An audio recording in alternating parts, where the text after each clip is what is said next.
मैं ऐसा समझता हूँ, ये मेरी व्यक्तिगत सोच है कि हम समाज को और इस समाज के आडंबरों को अब कैसे सुधारें और कैसे ठीक करें। देखिए, मैं ऐसा समझता हूँ कि बच्चे जो हैं, छोटे बच्चे, ये बच्चे होने के बाद ही समझ में आया कि हम बच्चों को शिक्षित कर सकते हैं और स्कूल में पढ़ा सकते हैं और सिखा सकते हैं कि पापा, आप अच्छे पापा तब हो कि आप सबसे महंगा हेलमेट पहनो।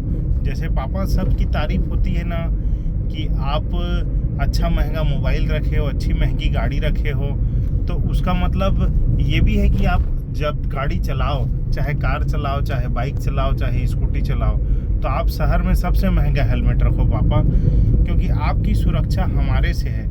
ऐसा स्कूलों में बच्चों को सिखाया जाए, ऐसी मेरी व्यक्तिगत सोच है।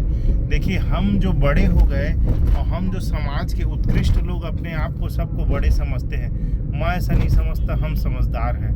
मैं ऐसा समझता हूँ, हम जितने बड़े हो गए और जितने आगे बढ़ते चले जा रहे हैं प्रकृति के प्रति और बहुत सी छोटी बड़ी चीज़ों के प्रति, हम मूर्ख होते जा रहे हैं। मूर्ख, महामूर्ख। गाड़ियाँ जो है अधिक से अधिक गति वाली आते जा रही हैं, फास्ट से फास्ट चलने वाली गाड़ियाँ, बहुत अच्छी गाड़ियाँ, लेकिन आप अगर उसको सुरक्षित ढंग से नहीं चलाएंगे तो आप कोई भी गाड़ी चलाएं, आप अरबों रुपए की गाड़ी चलाएं, चाहे हेलीकॉप्टर में घूमें, वो सब असुरक्षित है। आपकी सुरक्षा हमारे ही हाथों में है और सबकी सुरक्षा हमारे हाथों में है। और ये चीज़ अगर अपन बच्चे को उसके हाथों में दे दें, जैसे कि मान लीजिए बच्चों को हम शुरू से वो शिक्षा दें, हमारी मूलभूत शिक्षा कि पापा, आप अच्छे पापा तब है जब आप हेलमेट पहन के गाड़ी चलाएंगे, तब हम आपके साथ बैठेंगे, नहीं तो हम नहीं बैठेंगे।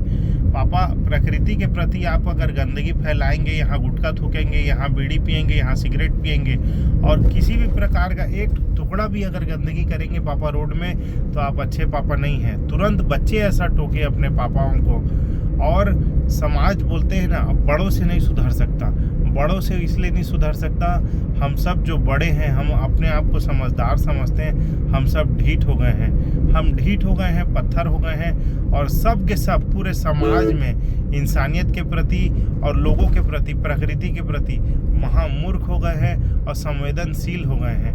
हमारे संवेदना प्रकृति के प्रति कुछ भी नहीं है, 0 सन्नाटा है। हमारी जो मूलभूत चीज़ें हैं, देखिए, हम उठते हैं, सवेरे नाश्ता करते हैं और दैनिक चीज़ों को करते हैं, अपने ब्रश करते हैं, कपड़े धोते हैं।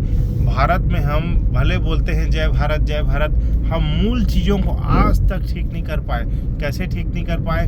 हम आज तक वाटर हार्वेस्टिंग के सिद्धांतों को प्रैक्टिकल जीवन में, अपने यथार्थ जीवन में, एक इंसान बोलते हैं ना, बड़े पैमाने पे उनको जीवन में ना उतार पाया और ना कोई सोसाइटी आती है उतर के, और ना कोई ऐसा ड्रेनेज सिस्टम को उतारती है कि जो रिसाइकलेबल चेन में या रिसाइकलेबल सिस्टम में, लाइफ साइकिल में कोई काम करे। ये सब चीज़ों में हम कुछ आज तक पैदा उस तरीके से नहीं कर पाए।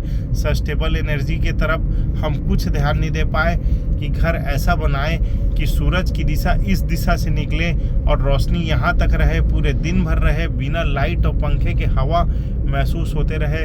उस पद्धति से ना हम कभी अब घर बनाते हैं और ना रोडों के ढांचों को। रोड के तो ढांचे देखिए इस प्रकार है कि ये आज बनी है रोड और 3 साल 2 साल बाद ये पूरी निस्तो नाबूद उखड़ जाएगी। मैं वही बोल रहा हूँ कि हम जितने मूर्ख हो गए हैं, निस्तो नाबूद हो गए हैं अंदर से और एकदम बददिमाग हो गए हैं। मैं ना जाने, मैं इन चीज़ों से परेशान हूँ और सब मेरा ये सवाल है सब लोगों से कि देखिए, भारत में और विदेशों में और जो जर्मन देश हैं या जो अपने से उत्कृष्ट देश थे, अपने से आगे के देश हैं, उनमें क्या अंतर है? मैं ऐसा समझता हूँ, अंतर यह है कि जो उनकी मूलभूत चीज़ें हैं, जैसे रोड है, पानी है, बिजली है, उसके छोड़े हमारे उठने बैठने का जो साधन है, हमारे नहाने धोने, हगने मूतने, सारी चीज़ों का, छोटी बड़ी चीज़ों का साधन है। बहुत बुद्धिमानी से और बहुत सोच समझ के उनकी लाइफस्टाइल, हर चीज़ को डेली करना है और डेली रूटीन पे करना है। तो उसके लिए हमें सुविधा चाहिए और सुविधा के साथ साथ वो जब निरंतर वो काम को करना है तो उसके प्रति अपने को डेली, क्या बोलना चाहेंगे, एक शब्द नहीं आ पा रहा है मुंह पे, एक साधन चाहिए, एक सुविधा चाहिए। तो हमारी मूलभूत चीज़ें ही भारत में हम नहीं खड़ा कर पाए, जबकि हमने ही पूरे भारत ने ही सब चीज़ को हर देश को सिखाया, बहुत सी चीज़ें सिखाई।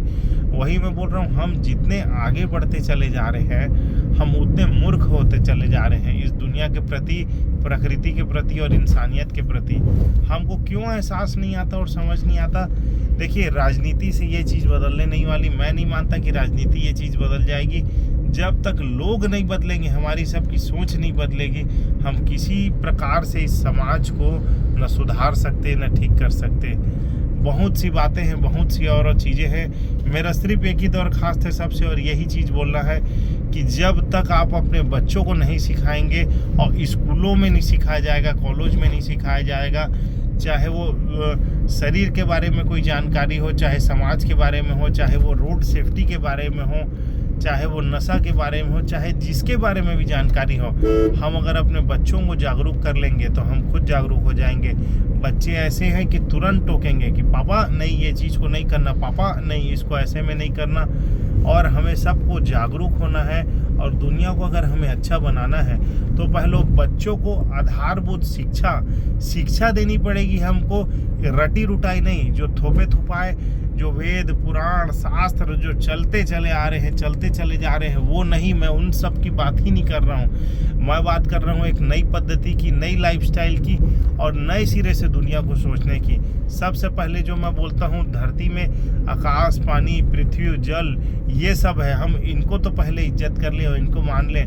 लोग भगवान भगवान, जय ईश्वर, अल्लाह, राम, रहीम, सब के पीछे पागल है, लेकिन जो मूलभूत चीज़ें हैं अपनी, उसको ही नहीं सुधार पा रहा है। देखिए, भगवान नहीं सुधार सकता किसी भी चीज़ को, यानी हमको भी और आपको और दुनिया को, किसी को नहीं सुधार सकता।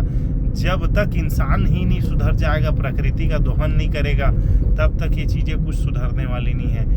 मेरी दरख्वास्त है कि बच्चों को सिखाया जाए, उनकी मूलभूत शिक्षा है, उसमें प्रकृति लाई जाए, प्रेम लाया जाए, और स्पर्श लाया जाए। उसके बाद एक दूसरे की सुरक्षा के प्रति और सेफ्टी के प्रति, कि इंसान के लिए क्या अच्छा है, क्या बुरा है, वो लेके आया जाए। मैं एक चीज़ बोला था, ध्यान रखिएगा, अगर किसी को याद होगा तो। मैं ऐसा समझता हूँ कि एक ऐसी दुनिया का निर्माण हो कि हर घर में एक ऐसी जगह हो, संभवतः ऐसी एक मेरी कल्पना है, हर जगह ऐसी हो कि हर एक जगह में खाने पीने के फल, पेड़ भी और सब चीज़ हो।